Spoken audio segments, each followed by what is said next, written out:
Hello everyone, welcome to the official YouTube channel of the read with Ramraj. स्वागत है आप सभी का इस हमारे यूट्यूब चैनल में, जिसके अंतर्गत हम आज केमिस्ट्री जो कि PYQs for TGT PGT exam 2026 के लिए हल करा रहे हैं। इसके अंतर्गत आप विभिन्न प्रकार के क्वेश्चन देखेंगे जो सीधे आपके एग्जाम में पूछे गए हैं PYQs के रूप में। तो अब इसी को देखते हुए इसी के बेस्ड पर जो क्वेश्चन आने वाले हैं उसी का हम तरीका समझेंगे। तो चलिए देखते हैं। पहला क्वेश्चन है, 1 लीटर में किसी गैस का STP पर अर्थात स्टैंडर्ड टेम्परेचर प्रेशर, तो एस स्टैंडर्ड मीन्स होता है मानक, T से टेम्परेचर ताप और P से प्रेशर दाब। मानक ताप दाब पर कितने अणु होंगे? तो इसका जब हम हल करेंगे तो देखेंगे इसमें दिया है मानक ताप दाब। मानक ताप दाब, मानक ताप दाब पर गैस पर आदर्श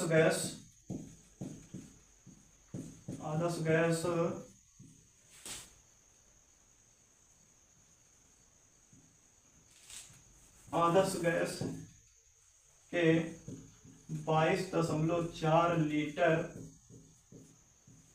गैस में 6.023 गुणे 10⁻23 लीटर अणु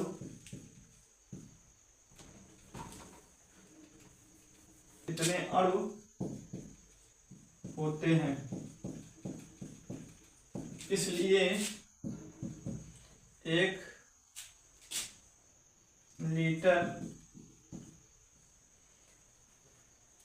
लीटर गैस में अणुओं की संख्या बराबर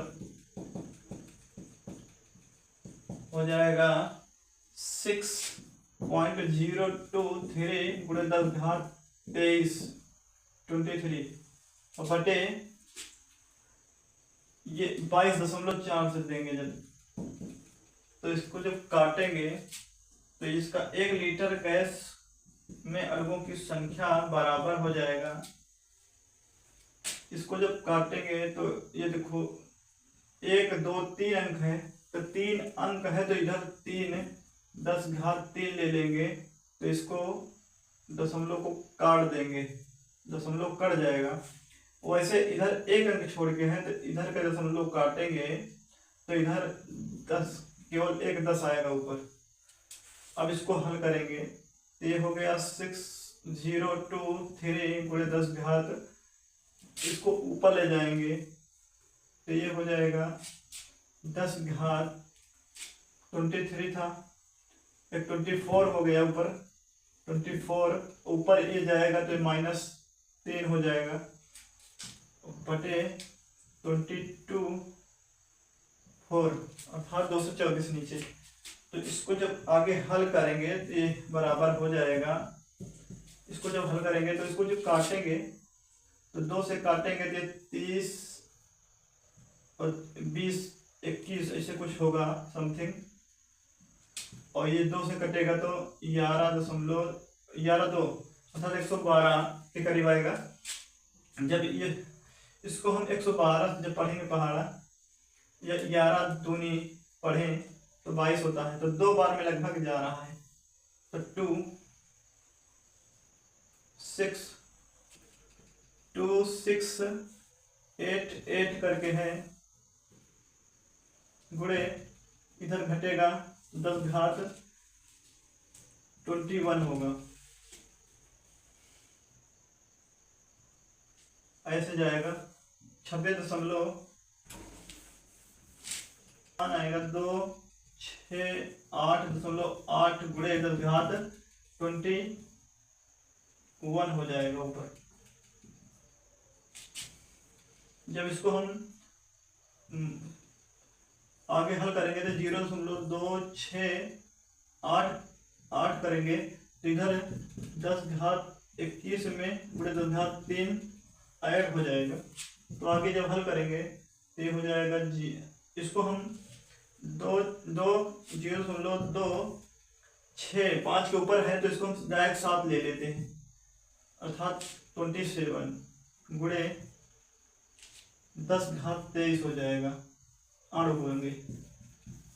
यही इसका आंसर है।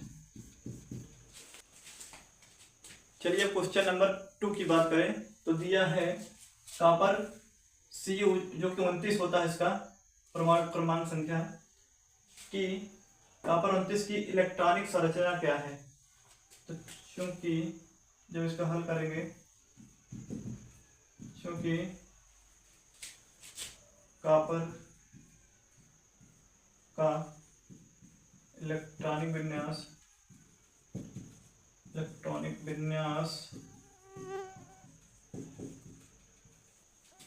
Cu29 का जब करेंगे अफबाउ नियम से तो 1s2 2s2 2p6 3s2 3p6 हो गया।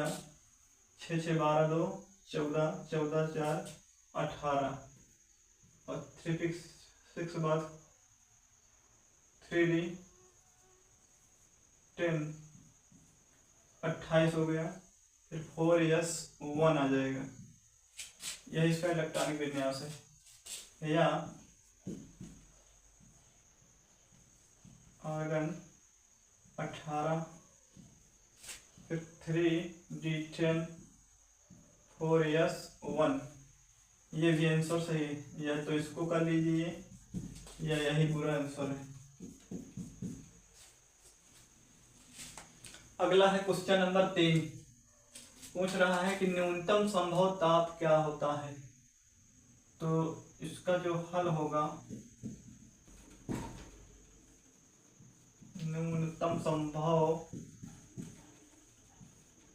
ताप -273 डिग्री सेंटीग्रेड होता है, जो कि इससे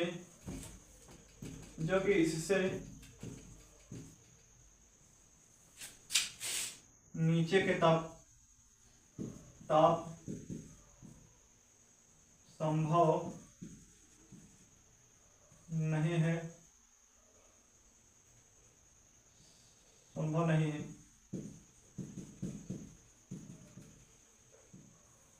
क्योंकि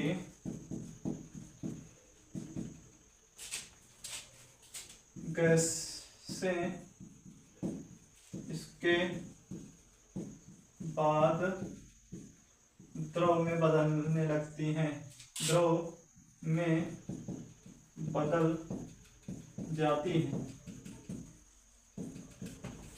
अतः -273 ही और -273 डिग्री सेंटीग्रेड को ही परम ताप कहते हैं।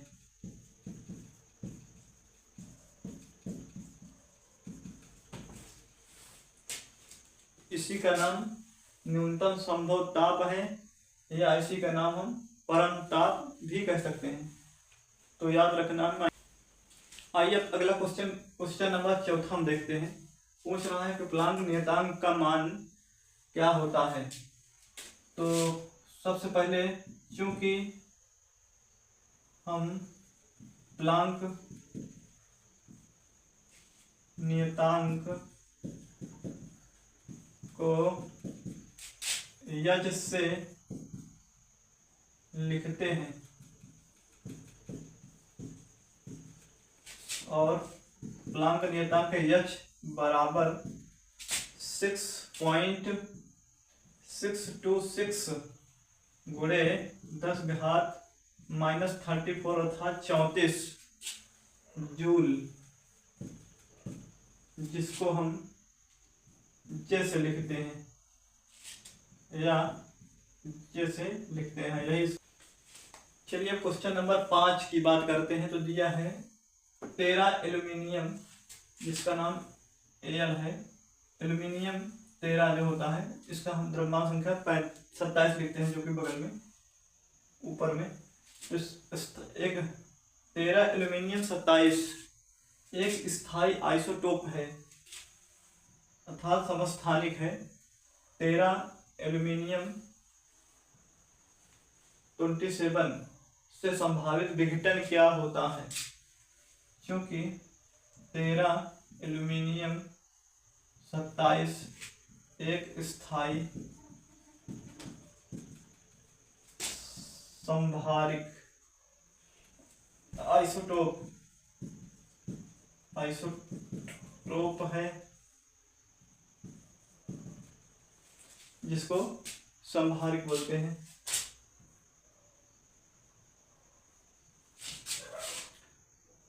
और इससे बीटा उत्सर्जन होता है। जी हाँ, बीटा उत्सर्जन इसका राइट आंसर होगा। अब चलिए क्वेश्चन नंबर 6 पूछा जा रहा है कि 37 डिग्री सेंटीग्रेड तापमान कितने फ़ारेनहाइट के बराबर होता है? तो चलिए देखते हैं, इसको हल करेंगे। तो चूंकि एक सूत्र होता है फ़ारेनहाइट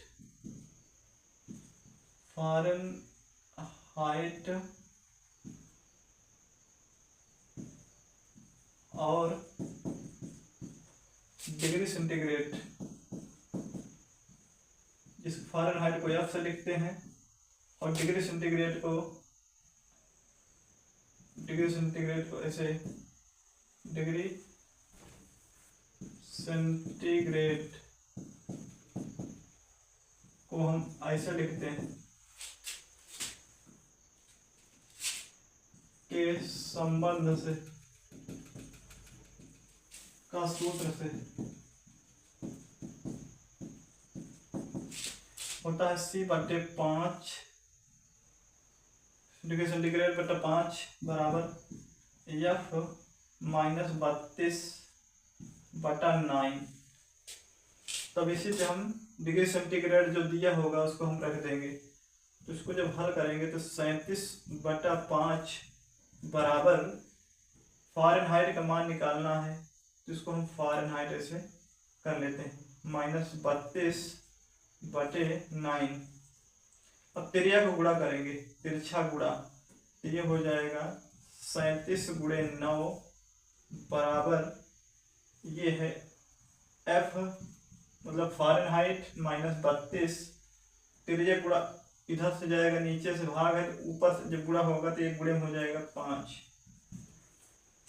आगे हल करेंगे तो ये 963 के 3 हासिल 6, 5 तिहाई या 9 तिहाई 27, 9 त्रिक 27 और हासिल 6 33, 333 बराबर 5 गुणे F-32, ये ऐसे रहेगा।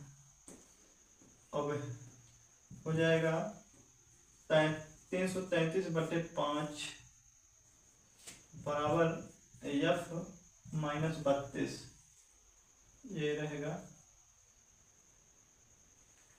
तो इसको जब काटेंगे तो 5 छंग 30, इधर हल कर लेते हैं। 5 छंग 30 और बचेगा 3, फिर 33 बच जाएगा, तो 5 छंग 30, फिर 3 बच जाएगा, तो दशमलव लगाएंगे और 3 के आगे 0 बढ़ाएंगे तो 30 बन जाएगा। 5 छंग 30, फिर 6 आ जाएगी, बराबर है फ़ारेनहाइट -32 इम्प्लाइड। आगे हल करेंगे तो इसको हम ऐसे लिख लेंगे 66.6 फ़ारेनहाइट -32, 32 को 75 करेंगे, इधर आप चिन्ह उधर बदल जाएगा, इधर प्लस हो जाएगा, 32 बराबर फ़ारेनहाइट।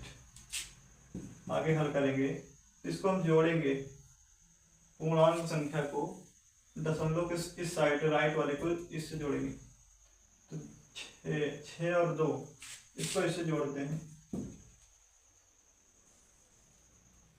6 है। इसको हम लिखेंगे दशमलव आगे कुछ 0 0 है, एक अंक बाद कुछ नहीं, तो 0 कर देंगे, बाकी 32 ऐसे हो जाएगा। इसको जोड़ेंगे तो 6 6 2 8 6 3 9, एक अंक पीछे से दशमलव ऐसे आएगा। इसको जो जोड़ेंगे तो 98.6 बराबर फ़ारेनहाइट। फ़ारेनहाइट में मान निकालना था, तो यह इसका राइट आंसर हो जाएगा, क्योंकि ऐसे हुआ था। धन्यवाद। इसको आप पूरे वीडियो को वॉच जरूर करिएगा, तभी आप सीख पाएंगे, ऐसे ही लगेगा।